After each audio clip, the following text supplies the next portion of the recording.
Hello, welcome to everyone. Myself doctor Kaleem Ahmed और आज हम लोग पढ़ने वाले हैं complication, investigation and management of heart failure. Complication, तो पहला कॉम्प्लिकेशन है रीनल फेल्योर।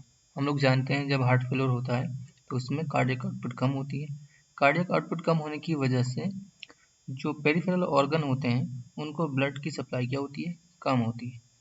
तो किडनी को भी ब्लड क्या होता है, कम पहुंचता है। तो किडनी कम यूरिन का फॉर्मेशन करती है, तो हम लोग कहते हैं कि ये heart failure condition, renal failure condition है। दूसरा होता है हाइपोकैलीमिया। हाइपोकैलीमिया क्यों होता है? इसमें पोटेशियम लॉसिंग डायोटिक की वजह से, यानी कि ऐसी डायोटिक जो पोटेशियम का लॉस कराती हैं उनके इस्तेमाल से हाइपोकैलीमिया होता है। हाइपरकैलीमिया क्यों होता है? एस इनहिबिटर्स और स्पाइरोलेक्टिन के इस्तेमाल से हो सकता है जब हम हार्ट फेल्योर का ट्रीटमेंट करते हैं। नेक्स्ट हाइपोनेट्रीमिया, जो वाटर रिटेंशन की वजह से। इम्पेयर्ड लीवर फंक्शन, क्योंकि क्या होता है, हिपेटोमेगेली होती है, इन्फीरियर वेना केवा में कंजेशन होता है जिसकी वजह से लीवर में कंजेशन होता है और हमें जॉन्डिस जैसे फीचर भी मिल सकते हैं। थ्रोम्बोएम्बोलिज्म नेक्स्ट कॉम्प्लिकेशन है। ये वेन थ्रोम्बोसिस की वजह से हो सकता है, क्योंकि इन्फीरियर वेना केवा में जब कंजेशन होगा तो ब्लड लोअर लिम्स में रुका रहेगा और जब ब्लड की कहीं पर भी स्टेसिस होती है तो वो क्लॉटिंग फॉर्मेशन शुरू हो जाता है, क्लॉट बनना शुरू हो जाते हैं। पल्मोनरी एम्बोलिज्म ये एरिथमिया की वजह से हो सकता है, जैसे एट्रियल फिब्रिलेशन में। एरिथमियाज हो सकते हैं क्योंकि इलेक्ट्रोलाइट इम्बैलेंस है, यानी कि हाइपोकैलीमिया है, हाइपरकैलीमिया है, हाइपोनेट्रीमिया है और भी दूसरे इलेक्ट्रोलाइट्स की वजह से क्या हो सकता है, एरिथमियाज हो सकती है और अल्टीमेटली क्या हो सकती है, डेथ भी हो सकती है हार्ट फेल्योर की condition. Next investigation. Heart failure की कंडीशन में जो इन्वेस्टिगेशन होते हैं वो डिपेंड करते हैं कि हार्ट फेल्योर का कॉजेज क्या है। फिर भी कुछ रूटीन इन्वेस्टिगेशन है जो हार्ट फेल्योर में हम लोग करा सकते हैं, जैसे सीरम यूरिया रीनल फंक्शन को चेक करने के लिए, सीरम इलेक्ट्रोलाइट्स इलेक्ट्रोलाइट इम्बैलेंस को देखने के लिए, haemoglobin, thyroid function to rule out thyrotoxicosis, ECG, chest x-ray, brain natriuretic peptides, echocardiography. ये इन्वेस्टिगेशन है जो हम लोग हार्ट फेल्योर की कंडीशन में कराते हैं।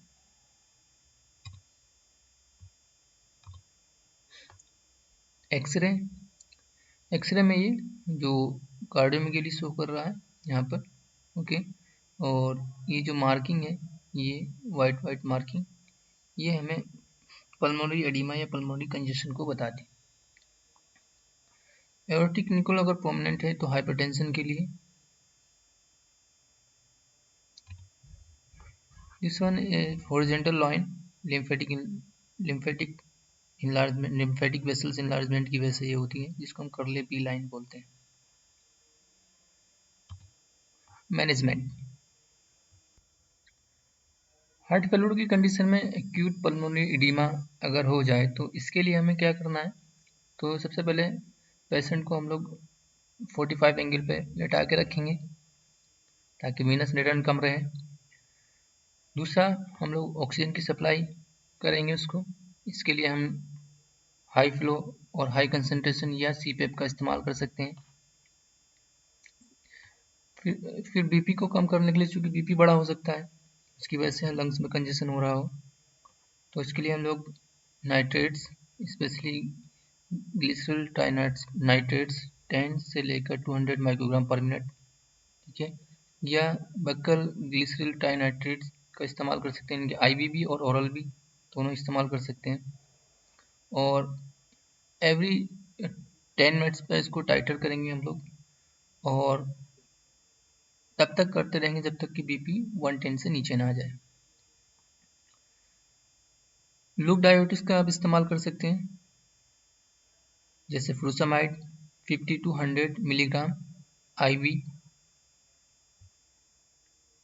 अब अगर क्रोनिक हार्ट फेल्योर है तो सबसे पहले क्या करेंगे, हम जर्नल मेजर करेंगे। सबसे पहले एजुकेशन, सबसे पहले हम लोग क्या करेंगे, मरीज को एजुकेट करेंगे नेचर ऑफ द डिजीज़ के बारे में, और वो अपना आप कैसे हेल्प कर सकता है, जैसे उसको लेटना, किस एंगल पे लेटना है, कितनी एक्टिविटी करना है, ड्रग्स जो है वो किस टाइम और किस किस हिसाब से लेना है, उसको हम एजुकेट करेंगे। और डिजीज़ की प्रोग्नोसिस के बारे में भी हम लोग मरीज को बताएंगे। डाइट में क्या करेंगे, न्यूट्रिशियस डाइट लेंगे, उसका वेट रिडक्शन कराएंगे अगर वो ओबेज है, उसकी डाइट में जो साल्ट कंटेंट है उसको कम यूज करने के लिए कहेंगे या अवॉइड करने के लिए उससे कहेंगे। अगर वो अल्कोहल का एडिक्टर है तो हम लोग उसको या तो बंद करा देंगे या उसमें मॉडिफिकेशन लाएंगे। स्मोकिंग को बंद कराएंगे। एक्सरसाइज में हम लोग मॉडरेटली एरोबिक एक्सरसाइज कराएंगे, मतलब जिससे विद इन सिम्टम, जब तक सिम्टम्स ना आए तब तक उसको मॉडरेट एक्सरसाइज के लिए इनकरेज कर सकते हैं। वैक्सीनेशन, अगर किसी इन्फेक्शन की वजह से, स्पेशली इन्फ्लुएंजा है या pneumococcal, vaccination should be considered secondary infection को रोकने के लिए। जनरल मेजर में हम लोग ये भी ध्यान रखते हैं कि अगर मरीज जो है कोरोनरी हार्ट डिजीज का पेशेंट है तो इसके लिए हम लोग लो डोज एस्पिरिन भी इसको चलाते हैं, और लिपिड लोअरिंग थेरेपी भी हम लोग दे सकते हैं उसको। स्टेटिन्स का हम लोग यूज नहीं करते हैं इस कंडीशन में, यानी सीवियर हार्ट फेलोर में स्टेटिन्स जो ड्रग्स हैं उनका कोई रोल सामने नहीं आया है। ड्रग थेरेपी, ड्रग थेरेपी में हम लोग कार्डियक आउटपुट को इम्प्रूव करेंगे। इसके लिए हम लोग ऐसे ड्रग्स का इस्तेमाल करेंगे जो कार्डियक कॉन्ट्रैक्टिलिटी को इंक्रीज करें, प्री लोड को कम करें, आफ्टर लोड को कम करें। Drug that use preload are appropriate in patients with high and diastolic filling pressure and evidence of pulmonary and systemic venous congestion। और अगर मरीज में साइन और सिम्टम ऐसे हों जो लो कार्डियक आउटपुट की वजह से आ रहे हों, तो ऐसी कंडीशन में हम लोग ऐसी ड्रग्स का इस्तेमाल करते हैं जो आफ्टर लोड को कम करें और मायोकार्डियल कॉन्ट्रैक्टिलिटी को इंक्रीज करें। ड्रग थेरेपी में डायरेटिक थेरेपी का रोल इम्पोर्टेंट है। ये प्रीलोड को रिड्यूस करती है, जिसकी वजह से जो पल्मोनरी वेनस कंजेशन होता है, सिस्टमिक वेनस कंजेशन होता है, वो कम होता है। डायरेटिक्स के इस्तेमाल से ब्लड वॉल्यूम्स जो होते हैं और प्लाज्मा वॉल्यूम्स होते हैं वो भी क्या होता है, कम होता है। और वाटर एक्सक्रीशन जो है वो बढ़ जाता है, सोडियम का एक्सक्रीशन भी बढ़ जाता है, जिसकी वजह से हाइपोकैलिमिया और हाइपोनेट्रियम हो सकता है। डायरेटिक्स थेरेपी जो है आफ्टर लोड को भी काफ़ी हद तक कम करती है, लेकिन डायरेटिक्स के ज़्यादा इस्तेमाल से कार्डियक आउटपुट बहुत ज़्यादा गिरने के चांसेस होते हैं, और इसकी वजह से सीरम यूरिया बढ़ सकता है, हाइपोटेंशन में मरीज जा सकता है, वीकनेस आ सकती है। ठीक है, इसलिए डायरेटिक थेरेपीज का जहाँ इम्पोर्टेंट रोल है प्रीलोड को कम करने में, काफ़ी हद तक आफ्टर लोड को कम करने में, तो इसको बड़े एहतियात के साथ हम लोग इस्तेमाल कराते हैं। सीवियर क्रोनिक हार्ट फेल्यूर की कंडीशन है और हम लोग ओरल लूप डायोटिक्स का इस्तेमाल कर रहे हैं लेकिन रिस्पॉन्स नहीं आ रहा है, तो ऐसी कंडीशन में हम लोग इन्फ्यूज़न का इस्तेमाल करते हैं, और इसके लिए फ्यूरोसमाइड 10 मिलीग्राम पर आवर के तौर पे इस्तेमाल करते हैं। अगर हम लोग डायोटिक्स के दो ग्रुप को एक साथ कंबाइन कर दें, जैसे लूप डायोटिक्स एक ग्रुप होता है और थायाजाइड डायोटिक्स एक ग्रुप होता है, अगर दोनों की ड्रग्स को एक साथ कंबाइन कर दें तो इनसे एक्सेसिव डायरोसिस का खतरा होता है। डायरेटिक्स का एक ग्रुप होता है जो एल्डोस्टेरोन रिसेप्टर एंटागोनिस्ट होता है, जैसे स्पाइरोलेक्टान्स या एप्लिरिनोन।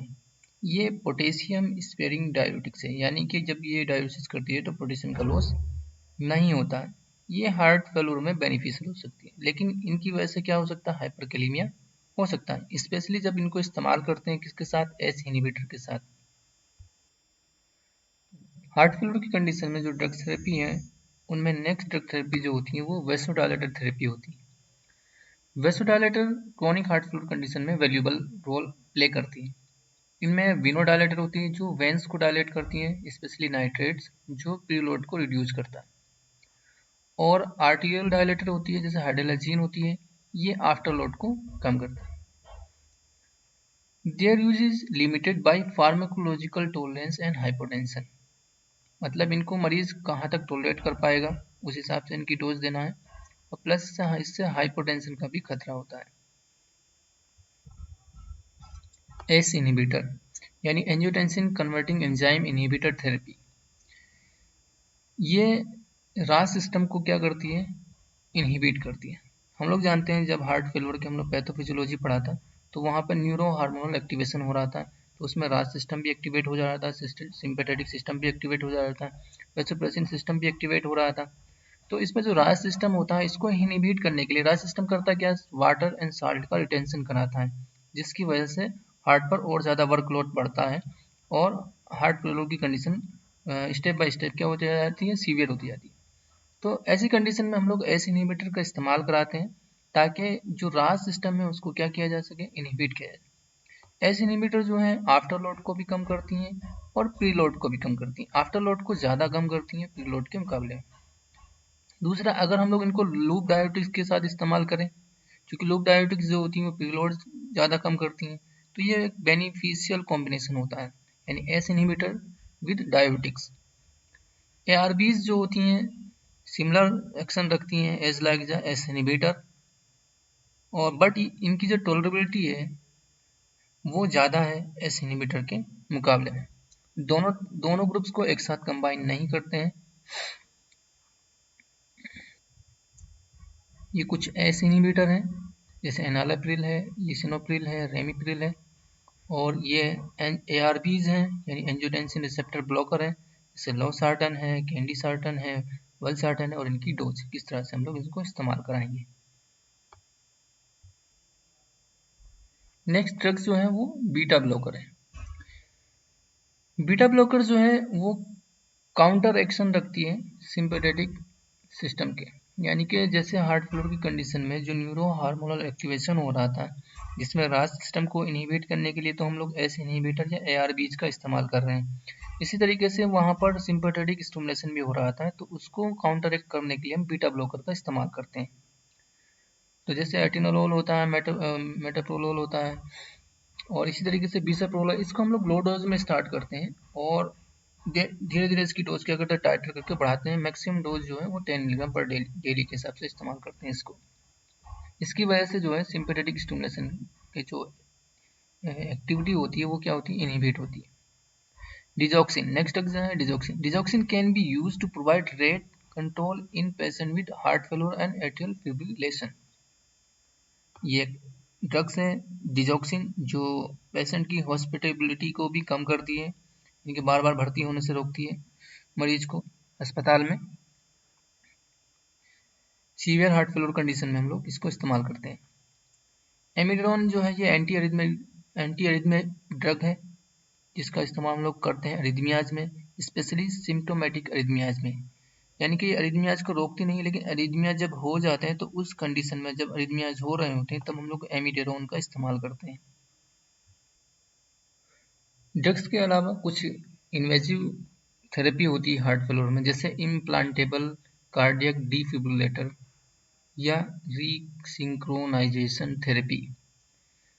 जब मरीज को अरिथमियाज होते हैं, स्पेशली सिम्टोमेटिक वेंट्रिकुलर अरिथमियाज, और सीवियर हार्ट फेलियर कंडीशन होती है और मरीज की जो प्रोग्नोसिस होती है वो पुअर होती है, तो ऐसी कंडीशन में हम लोग क्या इस्तेमाल करते हैं, इम्प्लांटेबल कार्डियक डिफिब्रिलेटर का इस्तेमाल करते हैं।